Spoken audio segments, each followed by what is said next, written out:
I ended my 10-part documentary about the fall of the Cabal with a promise. A promise to dive deeper into the story behind the darkness in this world we live in. What happened? How did we get to this point? Who is the Cabal? And what is their exact agenda? Are you ready to go further down the rabbit hole? Well, fasten your seatbelts, for this is going to be one heck of a ride. Those who rule the world, those truly in command, are referred to as the Illuminati or Cabal. Not many people are aware of their presence, let alone their identity. We have grown to believe that our countries are ruled by presidents, by kings and queens and governments. But the truth is, these are mere puppets on a string. Who pull the strings? This small yet mysterious and elusive group that forms shadow governments and who play the world and all of humanity like gods playing chess. Is the Cabal for real? Or is it just a myth, blown out of proportion by conspiracy theorists looking for a common enemy? The Cabal is very real. The evidence can be found throughout history, abundantly. This story covers thousands of years. It is crucial information to understand the modern-day Cabal and the evil we are dealing with. Not only that, it is the only way I can possibly reveal to you the best kept and most shocking secret in the history of mankind. Let's go all the way back in history to the most ancient civilization on Earth, Sumer. Ancient Sumer, 7 millennia ago. What we know stems back from the early writings on clay tablets, written down in cuneiform script. The Sumerian civilization was a highly developed and advanced society with grand cities, temples, and pyramids. Archaeological findings tell us the cities had amazing mosaics, elaborate streets, housing blocks, indoor plumbing, toilets with water flushing systems, and much more. The temple of Inanna at the ancient city of Uruk still baffles us today with its splendor, its vibrant colors and depictions of strange animal creatures.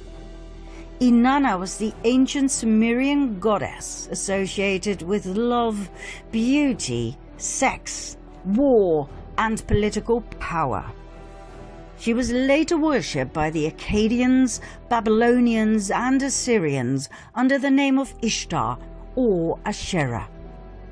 Many researchers now believe she was Isis of the Egyptians, Diana of the Greeks, and Venus of the Romans. She was the consort of Baal, the deity who demanded child sacrifice.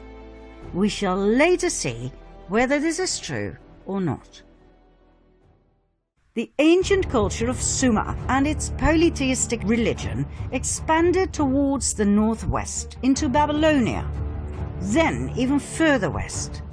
It went to what we now know as Canaan and Phoenicia. More about this group later. There was a second group. They went further north, all the way to the region we now call Ukraine and southern Russia, between the Black Sea and the Caspian Sea. There they took on the name Khazars and called their new homeland the Kingdom of Khazaria, after their ancestors. Joseph Chagam, king of the Khazars, explained in a letter to the foreign secretary of the Caliph of Cordoba, Hasdai ibn Chaprut, that his people were direct descendants from Japheth, son of Noah. Khazaria was right at the center of the northwestern Silk Road. Merchants who traveled through Khazaria had to pay toll, a lucrative way to swell the coffers of the kingdom. The Khazars were different than the peoples from the surrounding countries. They were described as thieves and spies. They were said to be lawless people who lived a life of sin, of sexual extremities, and of cruelty. They would murder travelers from other countries and adopt their identity. They were masters of deceit. And, last but not least, they were said to worship Baal, also referred to as Moloch, a representation of Lucifer that demanded child sacrifice. In return, Baal was said to reward them with riches, with fame and fortune. The neighboring countries despised them. They hated their sacrificial rituals in which they threw babies into the flames or cut them open to drink their blood and eat their flesh, claiming it gave them incredible power and energy and eternal youth. Urged by these surrounding peoples, the Russian ruler knew he had to do something. In the year 600, he warned their king, Bulan, that their Luciferian practices had to end. He told him they had to convert to either Judaism, Christianity, or Islam. The choice was his. Bulan chose Judaism. But he did not really convert. He merely took elements from Judaism and forged them into his own Luciferian belief. King Bulan and his people lived on and prospered. Nothing much had changed, except for the fact that for outsiders they now called themselves Judeans, which they were not. Mind you, the name Jew wasn't invented until the 18th century. 4 centuries went by. In 965 AD, the Russian ruler, Grand Prince of Kiev, Sviatoslav I, felt they had gone too far with their continued devil-worshipping and child sacrifice. He decided to wipe them out. But the Khazars had their spies everywhere, and the Russian cunning plan was brought to the ears of the Khazarian king, who, just in time, fled the country with his 25 wives and 60 concubines, all of the nobility, plus an enormous amount of gold and silver. The entire exodus of royalty and nobility went via Hungary to Poland, then from Germany southward to France and Spain. Everywhere they went, some were left behind. In order to reveal their true identity, they called themselves Ashkenazi Judeans, knowing very well that their new home countries would not exactly be eagerly awaiting Luciferian Khazars. Ashkenaz, by the way, was the name of a region they inhabited during their migration from Sumer to Babylonia to the Caucasus. Like all regions at that time, this one too was called after the descendants of Noah. Ashkenaz being a grandson of Japheth and great-grandson of Noah. Now don't worry, you don't have to remember any of this. We just need to tell you from a historical point of view. It does explain a lot though, as Japheth, son of Noah, had 2 grandsons, Ashkenaz and Togarma, who became arch-enemies according to rabbinic literature. Now the people we are dealing with here descended from Togarma, yet they adopted the name of their arch-enemy, Ashkenaz. Why? We will soon find out. Just remember this, it was all by design. The Ashkenazim settled in their new homelands and swore to rebuild their empire. In no time, they built up an empire of wealth and influence. After all, they were the royalty and nobility of the ancient bloodlines of Sumer and Babylonia. They had the startup capital, so to speak. They swore to take revenge on Russia, the country they had been expelled from. Their revenge also stretched out to the Jews, as in the original people from Judea. Why? Because back in the time of Princess Jezebel, during a situation in which 2 deities were challenged, they chose Yahweh over Baal. That was their death sentence, as the Khazari and Ashkenazim would never forget nor forgive. Within a few years after they had settled in Europe, they formed an absolute master plan. A plan so big, so intelligent, and so evil, it would change the fate of the world forever. One of the Khazarian families that had joined the exodus from Khazaria was the Rothschild family. That's right, the Rothschilds I talked about in part 2 of my previous series. They settled in Frankfurt, Germany, where they became wealthy and powerful through trade and banking. They called southern Germany Ashkenaz, as a tribute to their ancestry. They offered notes to travelers who left behind their gold and silver, safely stored in the vaults of the Rothschilds, banknotes against deposits. This way they collected an unprecedented amount of riches that, combined with the interest they received, were further used to extend their wealth and thus their power. Meyer Amschel Rothschild had 5 sons who became powerful bankers in 5 large cities: Frankfurt, London, Paris, Vienna, and Naples. In no time, they gained financial power over all of Europe. They became the personal bankers of kings and queens. They even became the treasurers of the Vatican.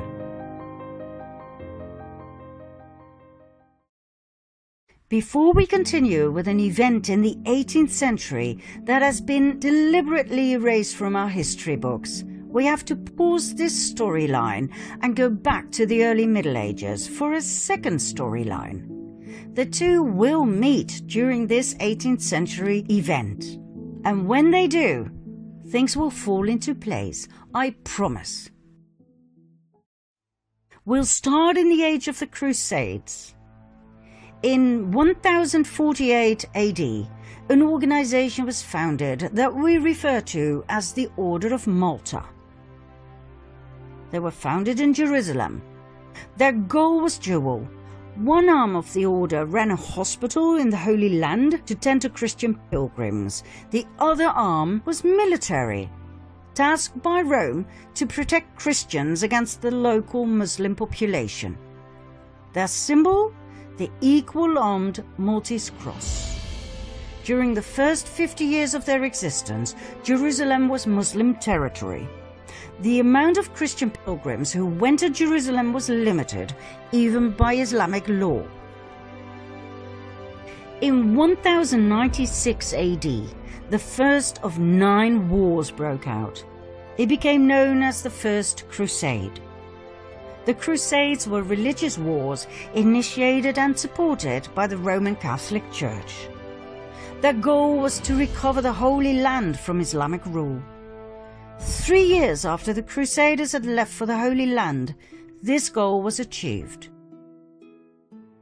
Godfrey de Bouillon and his brother Baldwin, leaders of the First Crusade, became rulers of Jerusalem. The Crusades may have been romanticized in literature and movies, but the truth is, they were insane religious wars focused on nothing but death, destruction, and forced conversion. An estimate of nearly 2 million people died. In 1118, a French knight by the name of Hugh de Payan founded a military order together with 8 relatives and friends. They called the order the Poor Knights of the Temple of King Solomon, later known as the Knights Templar. This order sprang forth from a secret society called the Prieuré de Sion, the Priory of Zion, an order that, by the way, is still alive and active today. With the support of the King of Jerusalem, the Knights Templar set up headquarters on the sacred Temple Mount. Their official goal was to protect pilgrims on the way from Europe to Jerusalem. In and of itself, this is fascinating. 9 knights were officially appointed to protect Christian pilgrims over a distance of 4,000 to 5,000 kilometers. God only knows how they did it. Their not-so-official goal was to rebuild the Temple of Solomon that had been destroyed in 586 BC by the king of Babylon, Nebuchadnezzar. Why this was so important to them, we will show later on. In 1129, the Order of the Knights Templar received the official support of the Roman Catholic Church. The order grew abundantly and donations came pouring in from all over Europe. The Knights adopted a code of conduct in which they swore unfailing obedience to the Master. According to researchers, the principle of obedience made the Knights Templar lethal. They acted swiftly and with certainty to do as they had been commanded. A force of Templars became an extension of the will of its commander, the Grand Master. At the height of their power, the Order of the Knights Templar comprised of almost 20,000 members. Only 10% were armed knights. The other 90% took care of infrastructure and logistics. Even though the knights had sworn to a life of poverty, the order was excessively rich, owning large plots of lands, farms, vineyards, mills, horses, arms, equipment, the island of Cyprus, and an impressive fleet of ships. All the way from Europe to Jerusalem, in every city, they had monasteries, castles, churches, universities. They were so powerful they did not need to obey local laws. They could pass freely across all borders. They didn't have to pay taxes, and they were exempt from all authority except that of the Pope. Furthermore, everything they took from the Muslim population that they subjugated and murdered on their way was given to the order. Did they have these privileges in writing? Oh yes, Pope Innocent II took care of everything by signing the papal bull Omne Datum Optimum in 1139. All the order had to do was swear obedience and allegiance to the Pope. There was one area, though, in which the Templars truly excelled: banking.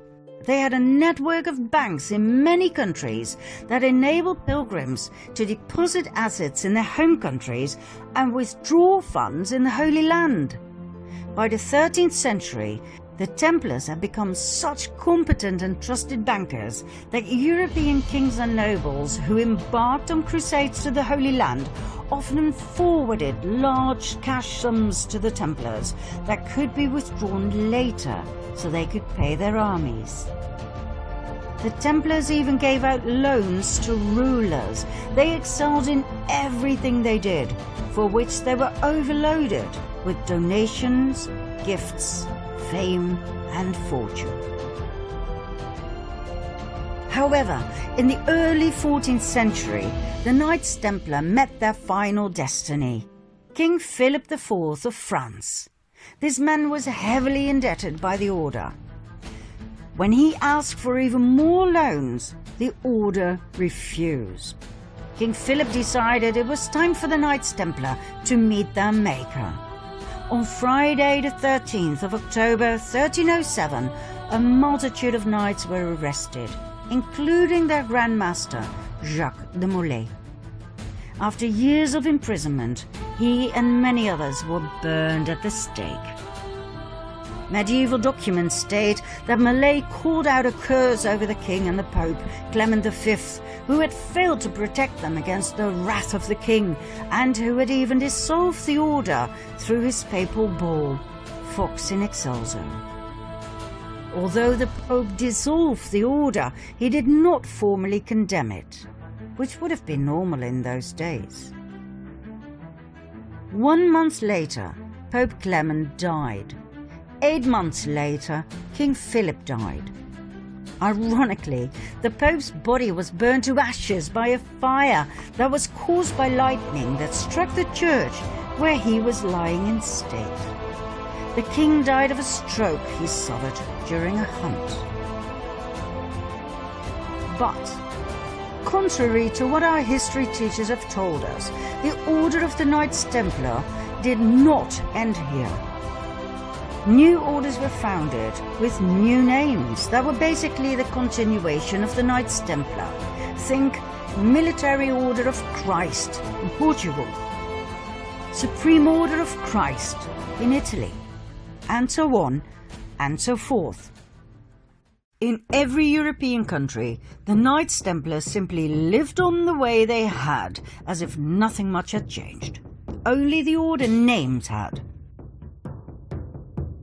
The Order of the Rosicrucians appeared, founded by Christian Rosenkreuz, a German aristocrat. Was it connected to the Knights Templar? Absolutely. The sign of the equal-armed cross of the Knights Templar was combined with a rose. It can be found in medieval churches across France, Spain and Portugal. Yet another secret order was founded in 1534. 2 centuries, 2 decades and 2 years after the official dissolution of the Order of the Knights Templar, the Jesuit Order. The Jesuit Order was a Catholic religious order founded in Paris. Make no mistake though, the Jesuit Order was not an order of pious monks worshipping Jesus from within the walls of their safe monasteries.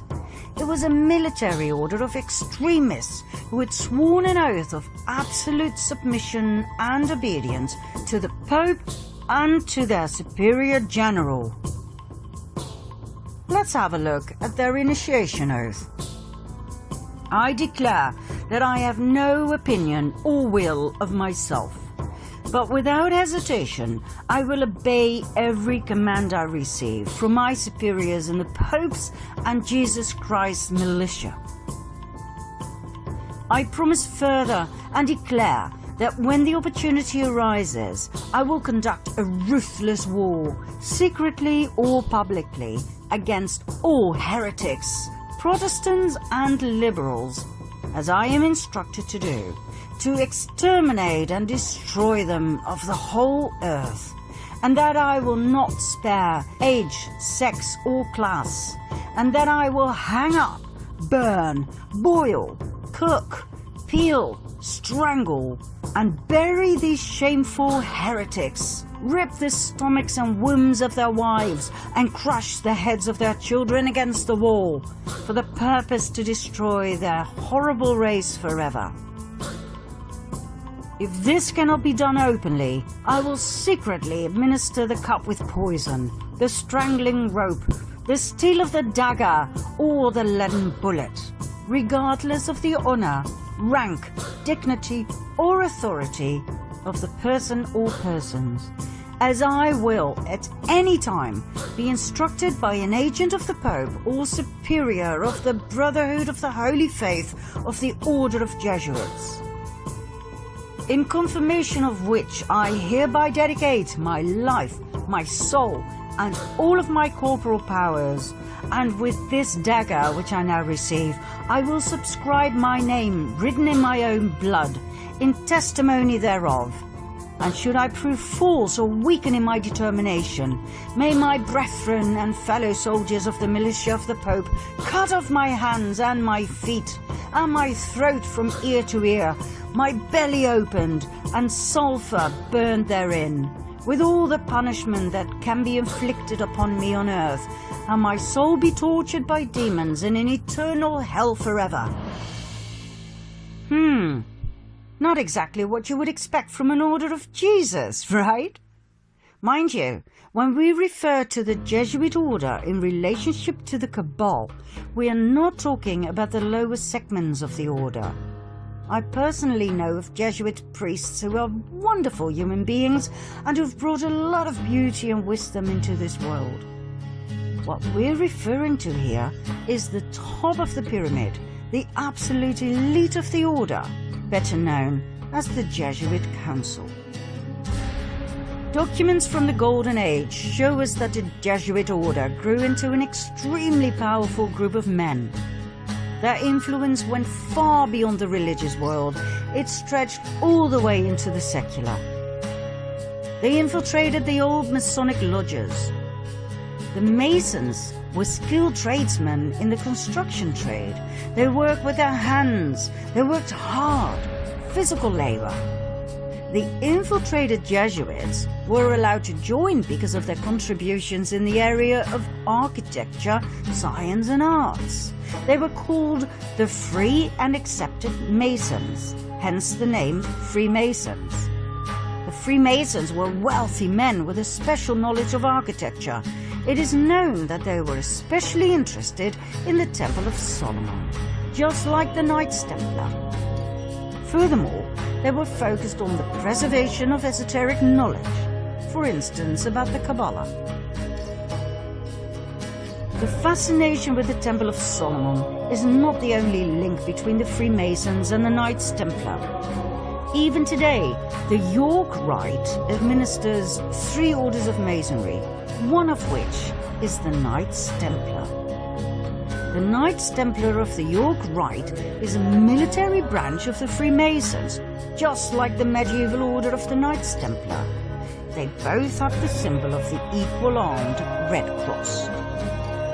So, in short, the Freemasons were a highly secretive group of powerful Jesuits who had infiltrated the countless Masonic lodges across the world.